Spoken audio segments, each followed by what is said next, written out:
Assalamualaikum warahmatullahi wabarakatuh. Waalaikumsalam warahmatullahi wabarakatuh. Bismillah, alhamdulillah, wassalatu wassalamu ala rasulillah Sayyidina Muhammad bin Abdillah wa ala alihi wa ashabihi wa mawalah.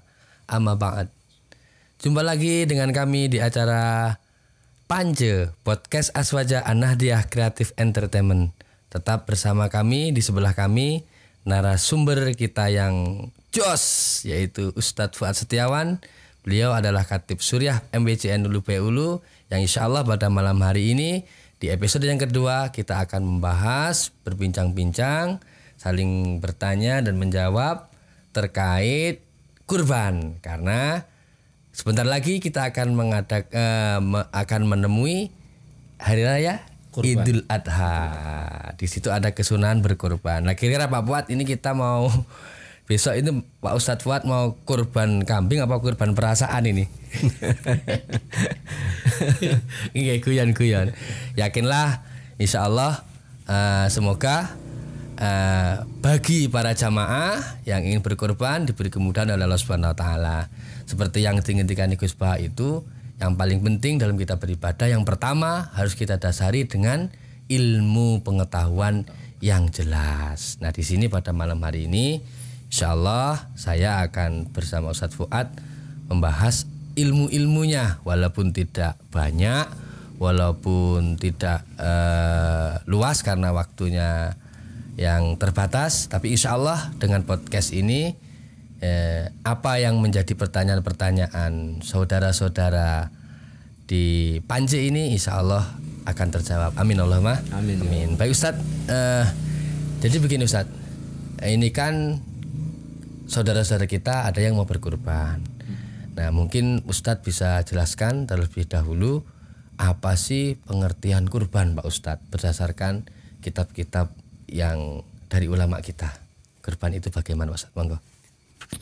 Baik, terima kasih pada Bapak Ustadz Alfian. Ini langsung ini. Nggih, mboten napa-napa. Tapi kayaknya saya pengen ngopi dulu.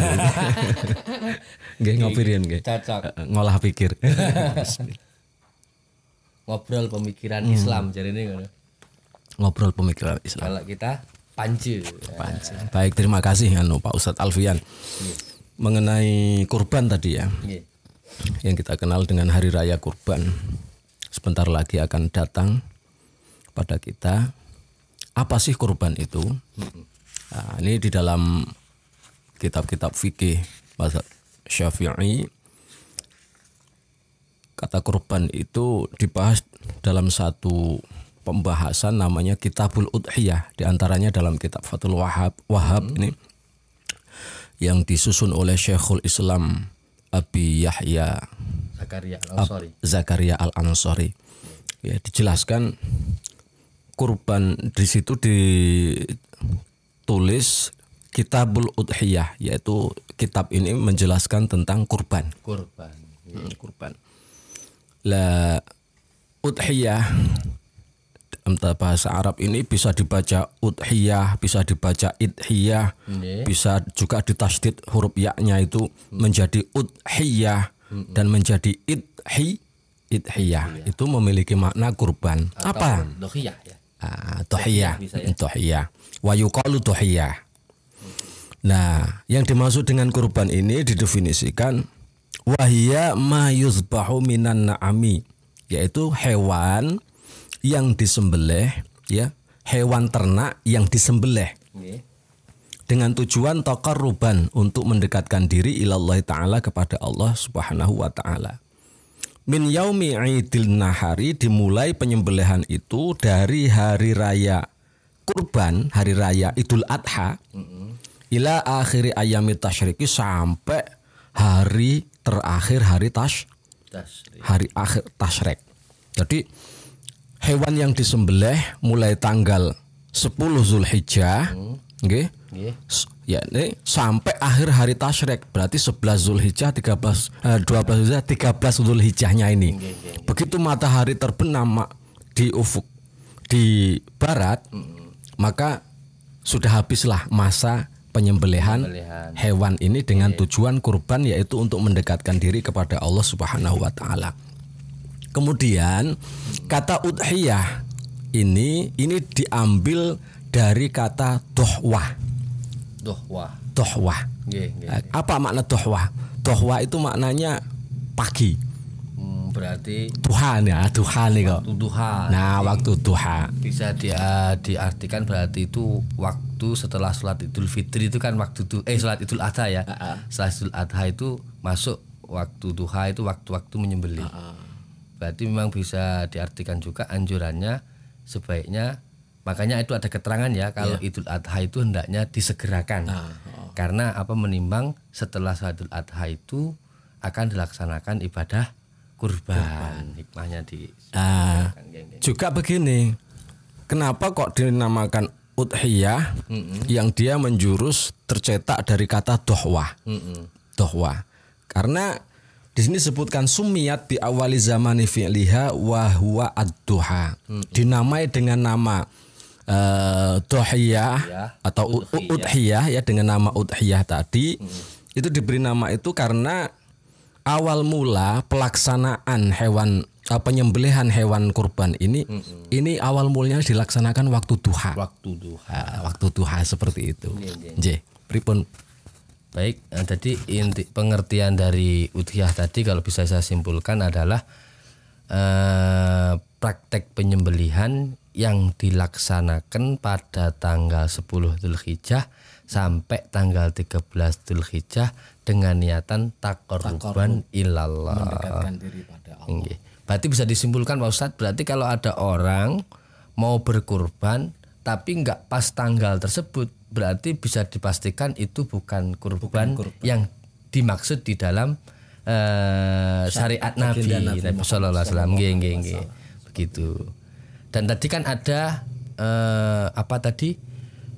kata al-an'am, hewan ternak. Nah, ini kira-kira Pak Ustadz, sebelum kita melangkah ke yang selanjutnya ini, karena dengar-dengar ada yang mengatakan yang penting berkorban itu apa saja, boleh mentok dan lain sebagainya, nggak harus ternak.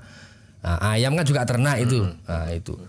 Nah, sementara yang saya ketahui itu Pak Ustadz, nah, itu kan kalau nggak salah itu hanya kambing, sapi, kerbau, onta. Nah, ini tolong benar nggak ucapan orang-orang yang mengatakan nggak harus hewan-hewan tadi tapi boleh ternak itu ayam mentok dan seterusnya. Monggo. Hewan lah, intinya hewan apa yang bisa. Ya, memang ada sebagian ulama yang berpendapat seperti itu. Tapi itu bukan mazhab Imam Syafi'i. Kan seperti itu. Itu penjelasan itu ada di kitab Tausyekh. Memang ada nggih. Ada syarah Fathul Qarib yang disusun oleh Syekh An-Nawawi Al-Bantani kalau tidak salah itu. Namun pendapat yang kuat, ya, yang muktamad, kurban itu ya mesti syaratnya harus na'am. Artinya na'am itu apa, hewan ternak. Nah, hewan ternak itu kan ayam juga hewan ternak Pak Ustaz. Iya. Namun hewan ternak yang jenisnya ditentukan. Hanya cuma bisa kambing, sapi, onta. Ini pendapat yang muktamad. Yang samanya sapi itu kerbau ya? Kerbau sama, dia dihukumi sama dengan sapi untuk kerbau itu. Berarti selain itu nggak boleh Pak Ustadz ya? Selain tadi itu, kambing, sapi, kerbau, onta, ini nggak boleh ya? Menurut madhab Syafi'i, kaul yang muktamad. Yang kuat. Walaupun itu kuda nggak boleh ya Pak Ustadz? Nggak boleh. Untuk pendapat yang kuat. Dan ini memang berlaku seperti itu. Baik Pak Ustadz. Kurban itu kan merupakan syariat Nabi. Nah, yang namanya syariat itu kan ada istilahnya hukumnya Pak Ustadz. Kalau kita berbicara syariat berarti kita berbicara hukum. Hukum kurban sendiri itu bagaimana dalam madhab Syafi'i? Ya, terima kasih Mas Ustadz Alfian. Hukum menyembelih hewan kurban yang masa pelaksanaannya itu sudah ditentukan waktunya, ya. Di dalam hak kita sebagai umatnya baginda Nabi Muhammad SAW itu hukumnya sunnah muakkad. Namun di dalam hak Nabi itu hukumnya wajib. Begitu ya. Jadi khususiyah katanya. Iya, satu kekhususan Nabi Muhammad itu wajib untuk berkorban. Seperti halnya perintah tahajud Pak Ustadz. Nah, ya. Kan tahajud itu wajib untuk Kanjeng Nabi, tapi sunnah untuk umatnya. Alhamdulillah. Alasannya apa Pak Ustadz? Karena agar tidak memberatkan umat. Ustadz. Di antaranya hikmahnya nggih. Kasihan nanti kalau diwajibkan orang yang nggak mampu kurban itu. Bener juga. Lah, lanjut Ustadz. Lanjut nggih. Nah sunnahnya, kalau memang sunnah itu sunnahnya yang sunnah muakkad. Sunnah muakkad ini adalah satu kesunahan yang sangat kuat sekali, ditekankan sekali untuk dikerjakan. Seakan-akan ini mendekati wajib. Jadi istilahnya kalau ada orang mampu tapi dia tidak mau berkurban, itu seolah-olah itu makruh gitu ya. Sangat tidak disukai. Bukan tidak disukai saja, sangat tidak disukai oleh baginda Nabi dan juga oleh Allah Subhanahu wa taala. Saya ingat dengan Pak Imron RT, Ustadz saya Banyuwangi. Ini terontong-terontongnya Pak Ustadz, ibaratnya yang mengatakan hukum berkurban itu sunnah muakkad itu apa Ustadz? Tolong dibacakan. Begitu. Baik, saya biar bacakan. Ada terontong-terontongnya. Saya bacakan ini, yang saya pegang ini kitab Fathul Wahhab nggih. Niki. Fathul Wahhab bi syarhi Manhajit Tulab. Juz yang 1 dan juz 2. Di halaman 188 ini tertera bentuk redaksinya, at-tadhiyatu sunnatun muakkadatun fi haqqina. At-tadhiyatu menyembelih hewan kurban, sunnatun adalah sunnah muakkadatun yang dikuatkan, yang sangat kuat hukum kesunahannya, dianjurkan. Fi haqqina, di dalam hak kita umatnya baginda Nabi Muhammad sallallahu alaihi wasallam. Alal kifayah. Pripun niku maksudnya alal kifayah? Nah, dijelaskan nggih. Nggih, dijelaskan Ustaz. Alal kifayah itu sunnah muakkad secara umum.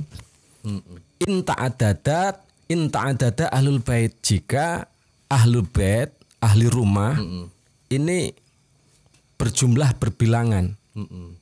Gak jombloan ya? Nah, enggak jomblo. Kalau jomblo enggak ta'adud namanya. Munfarid. Enggak ta'adud.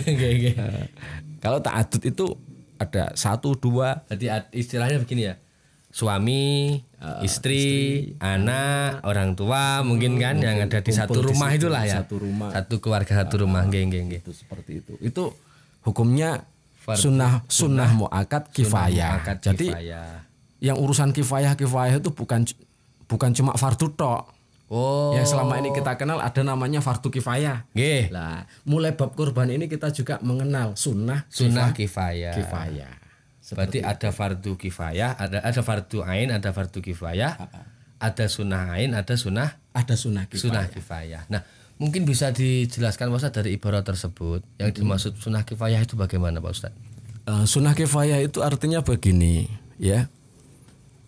Dalam satu rumah, satu anggota keluarga ini kok ada satu yang berkorban, yang melaksanakan kurban, ya, maka sukutu tolab an ghairihi.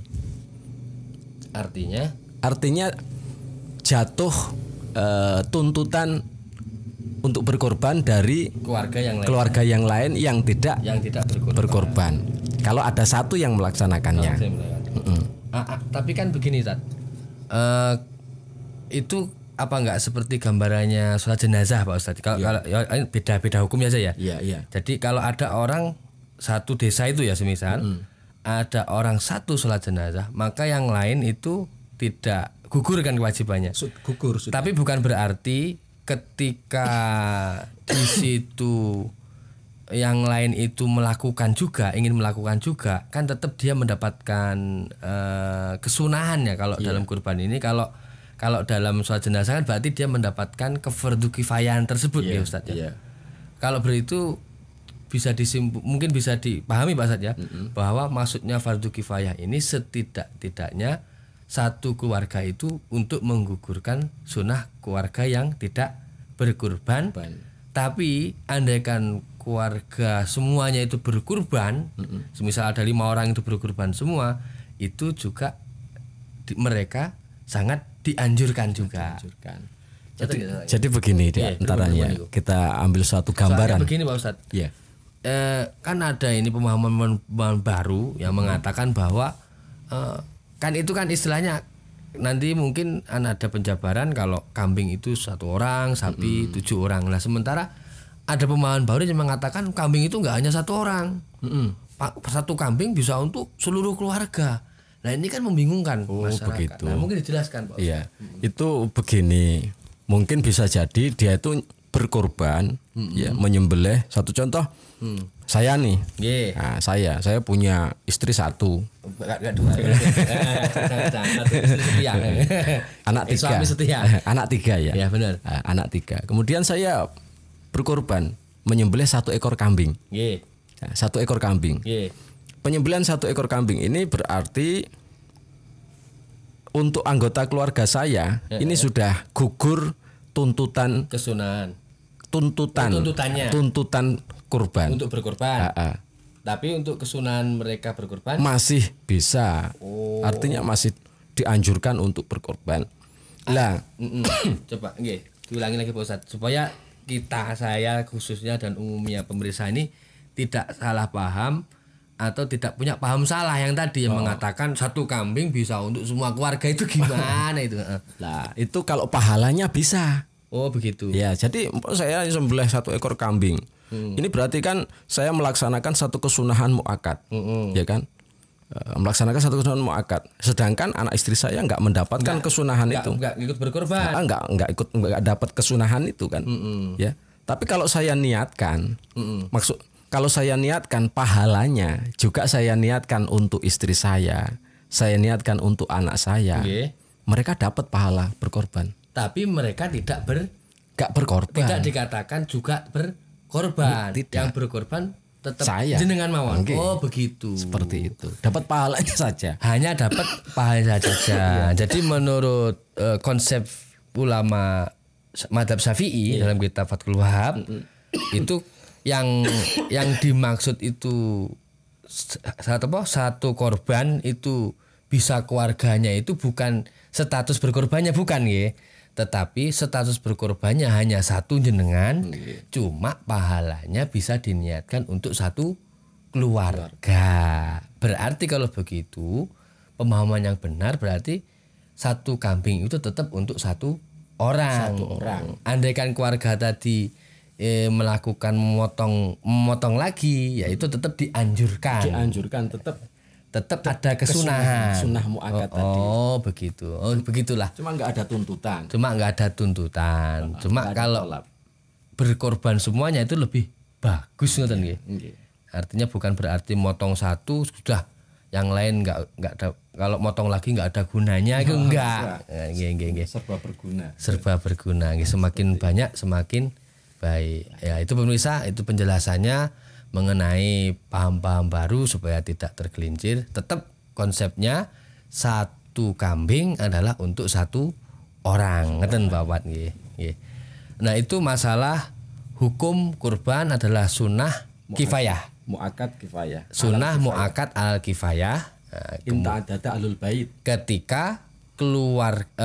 Ketika dia tidak sendirian atau ada anggota keluarga. Fasunatu ainin. Kalau dia sendirian alias jomblo bukan fardu kifayah tapi fardu sunnah individu.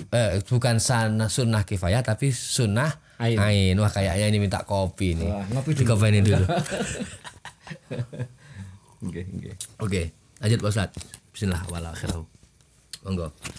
Kemudian yang perlu diperhatikan ini bagi orang yang berkorban, ini dimakruhkan ya mulai dari tanggal 10 Zulhijjah sampai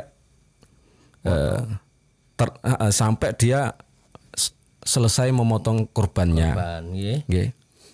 Entah itu pemotongannya dilakukan di tanggal 10 itu apa di tanggal 11-nya, 12, 13-nya hari tasyrik itu kan.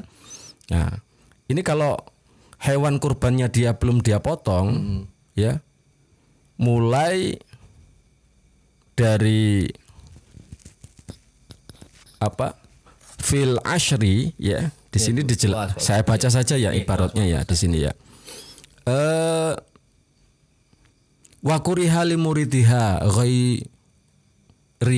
ghairi muhrimin izalatu nahwi sya'rin kadufrin wa jildatin la tadur izalatuha wala hajata lahu fiha fi asyri dzilhijjah wa ayyamit tasyrikin hatta yudhhiya linahi anha fi khabari Muslim. Nah, ini dan dimakruhkan bagi orang yang ingin berkurban, ingin udhiyah tadi, selain orang yang ihram tapi ya. Untuk orang yang kita yang nggak berangkat haji nih yang di rumah ini, walaupun pakai kopiah haji tapi di rumah nggak ihram ya. Haji kecil aku. Umroh. Itu makruh menghilangkan rambut kepala, rambut kumis, rambut ini. Oh, malah justru nggak boleh dipotong. Makruh. Nggak baik itu. Makruh. Ya. Kapan? Fi asyri dzilhijjah, di 10 hari bulan Dzulhijjah, wa ayami tasyrikin, dan hari-hari tasyrik, hatta yudhhiya, sampai dia nyembelih hewan kurban. Ini hukumnya makruh kalau mazhab kita Imam Syafi'i. Alasannya apa Pak Ustadz? Kok di situ dihukum makruh? Nggih, di sini nggak dijelaskan alasannya. Cuma ada linnahyi anha, ada larangan memang. Tapi ini kayaknya ini apa Ustadz? Wal makna fihi sumul itki minan nar jami'a dzalika. Linnahyi anha fi khabari Muslim. Karena memang ada larangan itu. Ya. Awalnya karena ada larangan dari baginda Nabi di dalam hadis Imam Muslim gitu saja. Hikmahnya ini makruh mazhab Syafi'i. Kalau kita merujuk pada kitab yang lain itu kalau Imam Hambali haram. Itu haram malah. Berdosa kalau sampai dia kok belum disembelih, ya kan? Hewan kurbannya dia sudah aksi potong rambut, dia sudah aksi potong rambut, kemudian potong kuku. Itu kalau mazhab Hambali haram. Kalau kita makruh, nggak sampai berdosa gitu. Hikmahnya itu kayaknya ada Ustadz itu. Yang mana? Monggo jenengan sing maca. Mboten kan sareng-sareng. Ada makna terkandung mengapa dilarang, karena agar supaya syumulul idki minan nar. Jadi kukunya, kumisnya itu kan kalau sebelum menyembelih, kalau dipotong terus ketika menyembelih, kuku yang sudah terpotong itu tidak terjamin. Karena ada hikmah katanya hewan kurban, bukan katanya, memang keterangannya seperti itu. Hewan kurban itu nanti termasuk bentuk daripada penyelamatan diri dari api neraka. Artinya begini kan, wal makna fihi syumulul itki minanar jami'u zalika. Makna yang terkandung dalam hadis larangan memotong rambut, kuku dan seterusnya itu tadi, hadis riwayat Imam Muslim ini memuat bahwa makna yang terkandung di sini itu anggota itu kalau dipotong sebelum kurban, ya, yang semestinya kalau tidak dia potong itu nanti ikut masuk surga, ya kan? Iya, selamat dari api neraka. Selamat dari api neraka, terbebas dari api neraka. Kalau terbebas dari api neraka berarti kan mlebu swarga. Kan ngoten kan? Enake surga neraka. Masuk surga. Lah kalau belum sudah kita potong, akhirnya dia nggak jadi masuk. Terbebas dari siksa api tadi ya. Nggak jadi terbebas dari api neraka karena hikmah kurban tadi. Kalau dia sebelum melakukan kurban, ya kan, ini nggak dipotong, kumis nggak dicukur, rambutnya nggak dicukur, kuku nggak dipotong, ya. Nah, ini kan dia punya potensi selamat dari siksa api neraka, bagian-bagian yang nggak dipotong tadi. Tapi karena dipotong, akhirnya ada bagian kita yang nggak selamat. Yang dipotong tadi yang tidak ikut selamat. Karena keselamatan ini hikmah daripada penyembelihan hewan kurban. Elek monggo mazhab Imam Syafi'i makruh ngoten. Jadi memang dalam mazhab Syafi'i itu nahyu dalam hadis itu tidak serta-merta menjadikan hukum haram.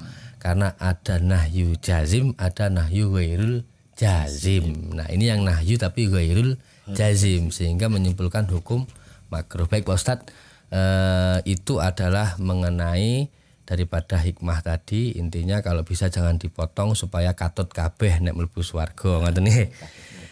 Nggih.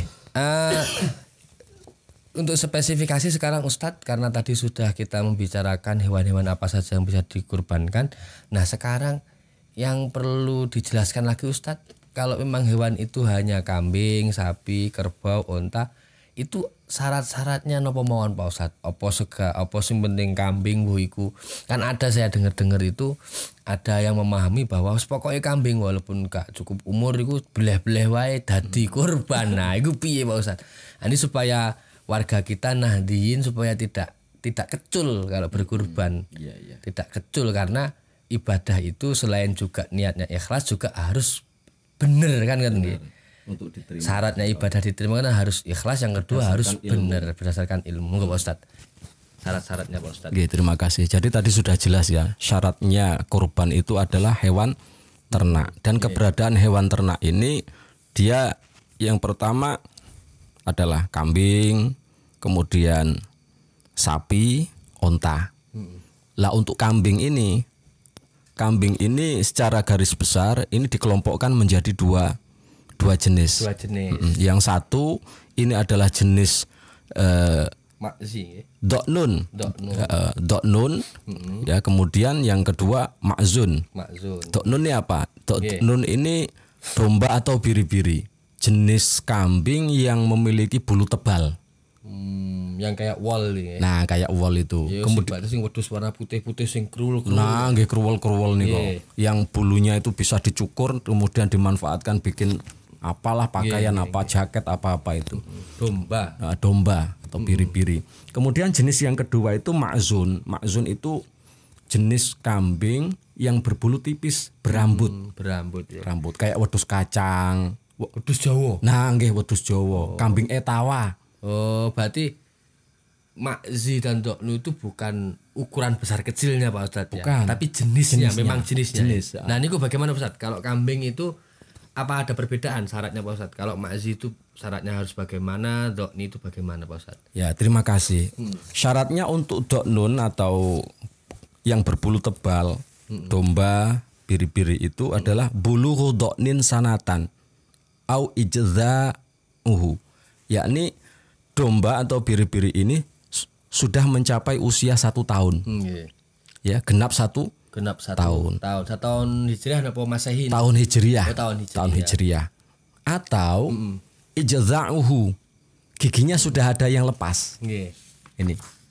Berarti pilihan ini. Berarti tidak harus 1 tahun lebih gitu Pak Ustadz. Nah, kalau dia belum berumur 1 tahun tapi giginya sudah ada yang lepas, tanggal giginya, ini sudah bisa dan mencukupi memenuhi syarat untuk disembelih sebagai hewan kurban. Ini tuh yang pertama.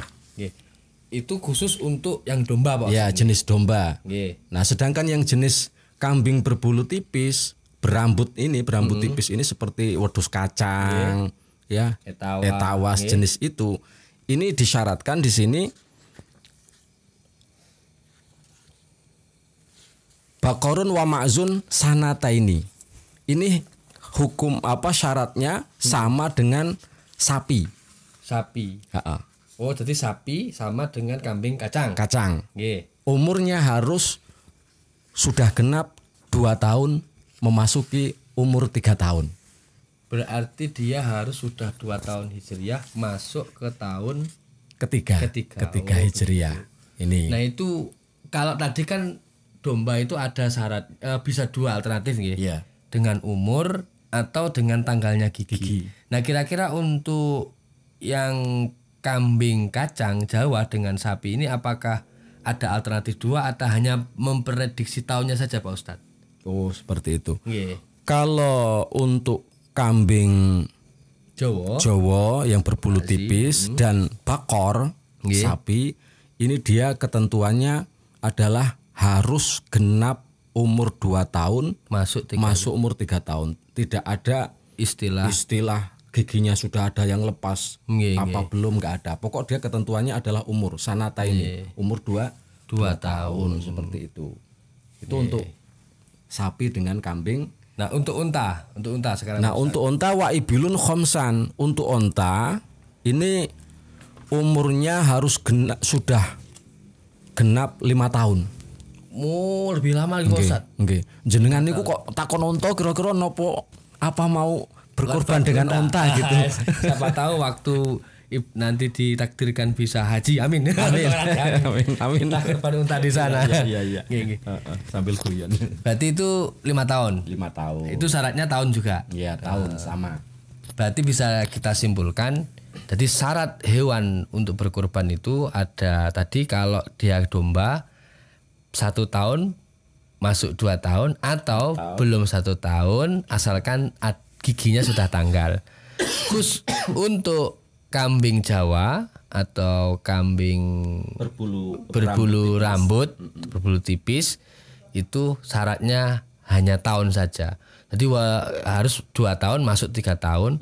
Walaupun ketika belum 2 tahun giginya sudah tanggal, itu tidak diperhitungkan, belum mencukupi. Sama dengan sapi dan untuk unta umur 5 tahun. Dan ini ada hadisnya. Saya bacakan hadisnya ya. Ini li khabari Ahmad wa ghairihi, karena ada khabar hadis yang diriwayatkan oleh Imam Ahmad dan lainnya yang berbunyi dahu bil jaza' minad dhani. Berkorbanlah kalian dengan domba yang sudah lepas giginya, jaza'. Fa innahu jaizun, karena sesungguhnya dia diperbolehkan. Jaizun, boleh. Wa khabari Muslim, dan karena ada juga hadis yang riwayat Imam Muslim berbunyi la tasbahu, janganlah kalian menyembelih illa musinnatan, kecuali hewan yang sudah tua, sudah cukup umur. Berarti nggak memandang giginya lepas atau belum. Tidak. Standarnya adalah cukup umur. Illa musinnatan. 2 tahun masuk 3 tahun tadi. Kalau unta 5 tahun masuk 6 tahun. Illa anta suro alaikum, kecuali kok sulit atas kalian ya, sulit mendapatkan kambing yang cukup umur atau ya kambing berambut tipis ataupun sapi, bukan kambing yang poel ya, bukan illa musinah illa anta suru alaikum fasbahu jada'ah. Kecuali kita sulit mendapatkan kambing Jawa, domba tadi yang cukup umur. Nyari domba yang umur 1 tahun nggak dapat, ya kan? Yang cukup umur kan 1 tahun, nggak dapat. Fazbahu jaza'ah minad dhani, maka sembelihlah hewan domba berbulu tebal tadi, biri-biri tadi, walaupun belum cukup umur 1 tahun, tapi giginya sudah ada yang lepas. Sudah ada yang lepas. Ya. Berarti hadis tersebut ini menjelaskan mengenai kambing domba yang belum cukup umur. Bedanya kambing kacang, kalau kambing kacang itu patokannya hanya tahun, tapi kalau domba itu berdasarkan hadis tersebut sebenarnya disarankan untuk yang 1 tahun. Tapi dalam hadisnya tadi kalau memang tidak ada yang 1 tahun boleh kurang dari 1 tahun. Tapi dari jada atudok ini artinya dari domba. Kalau mazi tidak ada, tidak bisa walaupun tanggal. Kok umurnya nggak cukup tidak bisa. Berarti harus 2 tahun kalau harus yang 2 tahun. Bisa disimpulkan bahwa untuk syarat hewan bisa dijadikan kurban, kalau domba itu umurnya 1 tahun atau kurang dari 1 tahun boleh asalkan giginya sudah tanggal. Kalau kambing kacang, kambing Jawa yang berbulu tipis itu syaratnya bisa dijadikan korban, sah dijadikan korban kalau sudah umur 2 tahun masuk 3 tahun. Sama halnya tadi dengan sapi. Sapi itu juga umur 2 tahun masuk 3 tahun. Baik itu jenis kelaminnya laki-laki ataupun perempuan sama saja. Kemudian kalau unta 5 tahun masuk 6 tahun. Oke, Ustaz, ini kayaknya kita harus buat episode yang ketiga. Nanti untuk kali ini kita tutup dengan pertanyaan yang terakhir. Insya Allah besok kita lanjutkan lagi.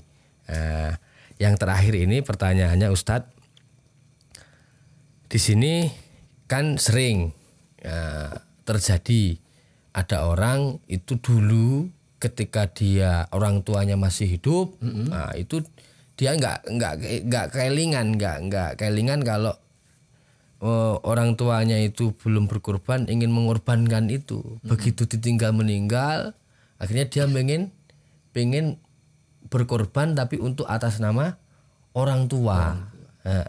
Nah ini bagaimana Ustadz? Fenomena yang terjadi, status hukum orang yang berkorban tapi untuk orang yang meninggal Pak Ustadz. Mungkin bisa dijelaskan Pak Ustadz sebagai pertanyaan closing panje kita pada malam hari ini di episode yang kedua. Monggo Pak Ustadz. Ya. Terima kasih. Ini untuk closingnya nih pertanyaannya menarik sekali. Kenapa saya katakan menarik? Ini banyak terjadi. Ya. Orang tua sudah meninggal, kemudian si anak ini menyembelih hewan kurban, berkorban untuk orang tuanya yang sudah meninggal dunia. Itu sering terjadi loh. Sering Saya terjadi. sering ditanya seperti itu loh. Tadi aja saya tadi baru ditanya tadi. Oh ya gitu. Lewat Messenger. Pak Ustadz, gimana Pak Ustadz? Orang tua saya sudah meninggal. Saya tuh pengen berkorban. Itu. Nah, makanya saya tanyakan jenengan malam ini. Yang sebenarnya pada poinnya begini. Pada poinnya itu, bolehkah kita berkorban untuk orang lain ya, atas nama orang lain, baik dia masih hidup ataupun sudah meninggal dunia? Diumumkan dulu ya soalnya. Iya, diumumkan dulu, nanti kita rinci ya. Benar. Nah, kita rinci. Jadi akan saya bacakan ibarat keterangannya seperti ini. Wala tadhiyata li ahadin an akhor bi ghairi iznihi. Alhamdulillah, panjang umur Ustaz. Amin. Wala tadhiyata, dan tidak ada kurban, ya, tidak ada kurban. Ini maksudnya kurbannya enggak sah. Li ahadin, bagi seseorang, an akhoro, dari orang lain, bi ghairi iznihi, dengan tanpa ada izin darinya. Contoh gampang gini ya. Saya kurban, tapi kurban ini untuk jenengan. Jenengan kan orang lain. Bukan saya loh maksudnya kan. Nah, saya berkorban untuk jenengan. Jadi korban atas nama diri saya, tanpa izin izin. Saya nggak minta izin.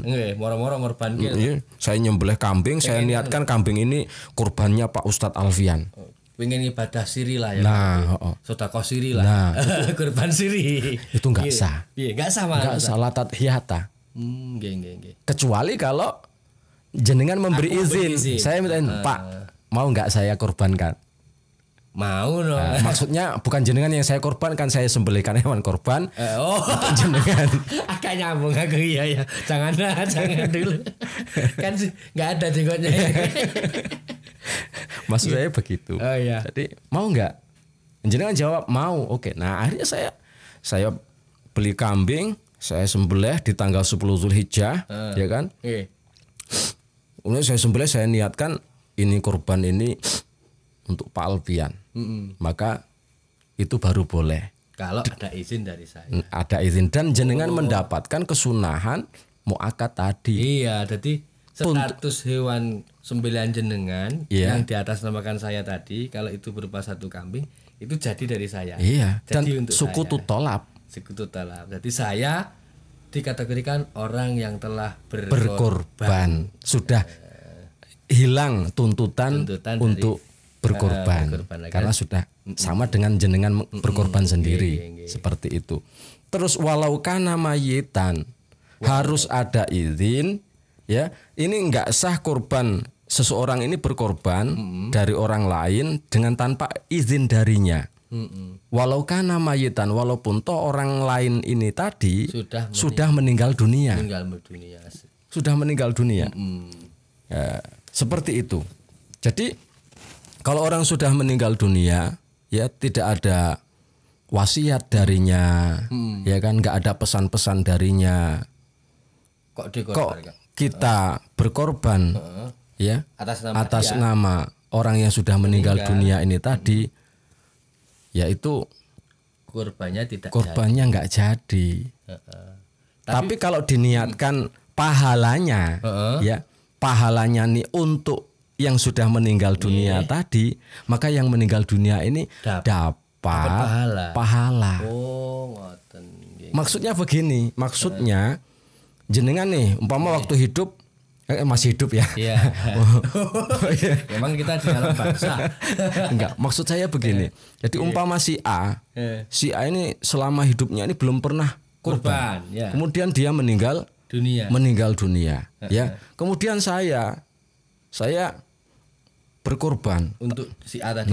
Untuk si A tadi. Saya niatkan pahalanya untuk si A tadi. Ya, saya niatkan hewan kurban tadi. Lah, ini pahala sampai kepada si A. Tapi status korbannya tidak sampai. Tapi dia ini belum melakukan kesunahan muakad berkorban. Artinya tuntutan mengenai korban itu masih menjadi pertanyaan untuk dia. Jadi dia tidak bisa disebut orang yang telah berkorban, tapi dapat pahala. Tapi diniatkan pahalanya sampai begitu. Sampai. Kecuali kalau dia berwasiat. Digambarkan di sini wasuratuhu fil mayyiti ayyusiya biha. Nah, bentuknya untuk orang yang sudah meninggal ini bisa itu sah jadi korban dan nanti dia nggak ada tuntutan mengenai korban itu kalau memang dia sebelum meninggal dunia sudah berwasiat bahwa waktu dia sakitnya itu ngomong, bapak nih dari dulu sampai sekarang belum pernah korban. Setahu saya gitu ya. Tolong ya nak, nanti kalau bapak sudah ndak ada, tolonglah kamu buat korban untuk bapak. Jadi dia waktu sakit pokoknya sebelum meninggal dunia pesan seperti itu. Nah, ada pesan seperti itu, ada wasiat. Lah itu boleh, itu jadi korban. Jadi karena ada izin tadi seperti berarti itu. Hikmahnya kalau bisa ditambahi Ustadz, berarti memang pada dasarnya izin itu sangat berlaku sekali ya, penting ya. Peran izin itu sangat penting karena berkaitan dengan ibadah kurban ini tadi, sehingga konsekuensinya sekali lagi itu karena sudah balik Pak Ustadz ya, sehingga tuntutan itu kan pada individu masing-masing begitu, sehingga ketika orang tersebut ingin mengorbankan hendaknya harus ada izin begitu. Harus ada izin. Berbeda dengan anak kecil coba Ustadz. Nah ini misalnya yang membedakan itu. Berbeda dengan anak kecil. Anak kecil ya.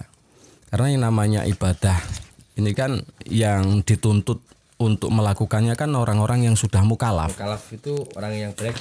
Baru dia mukallaf itu kan mulai diberlakukan ketentuan-ketentuan hukum-hukum syariat. Kalau belum mukallaf umpama anak umur 7 tahun. Ya 7 tahun. Kemudian kita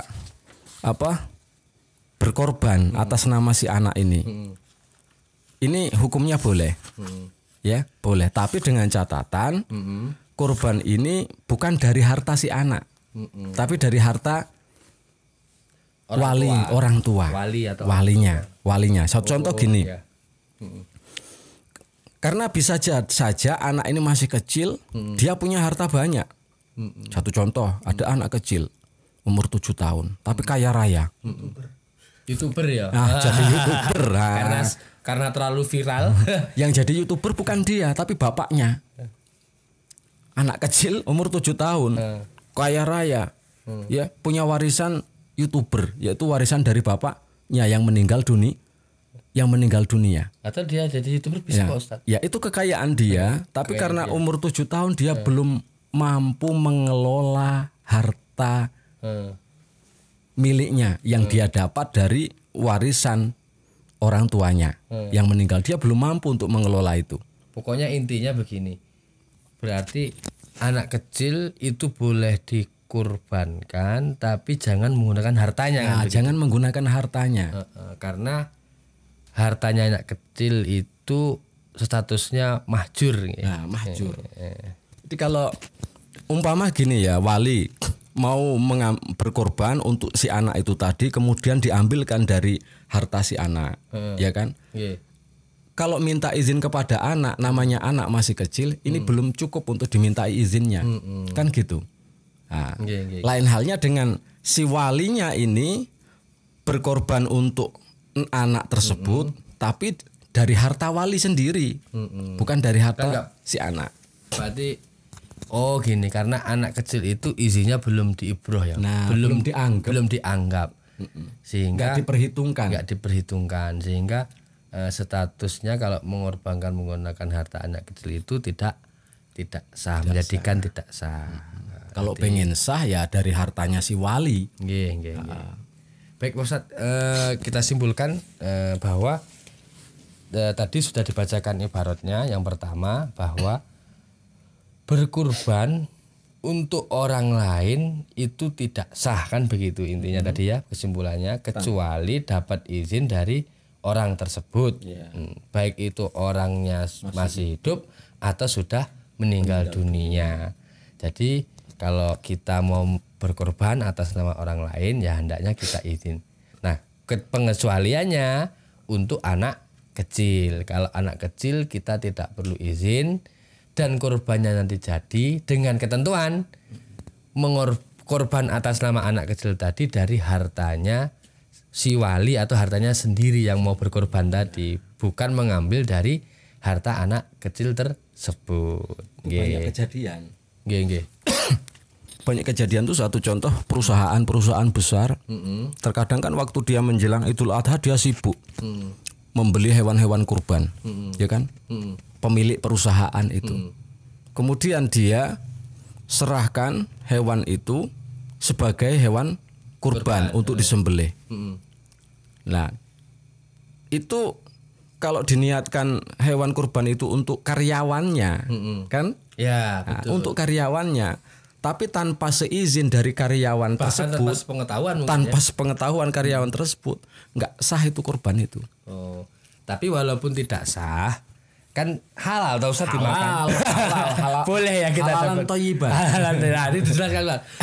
Yang saya takutkan terus orang itu, wah, kalau nggak sah itu gimana, haram apa gimana? Itu jawab Ustaz. Nanti sebelum ada pertanyaan. Itu artinya apa? Nggak sah. Nggak sah sebagai korban itu ya.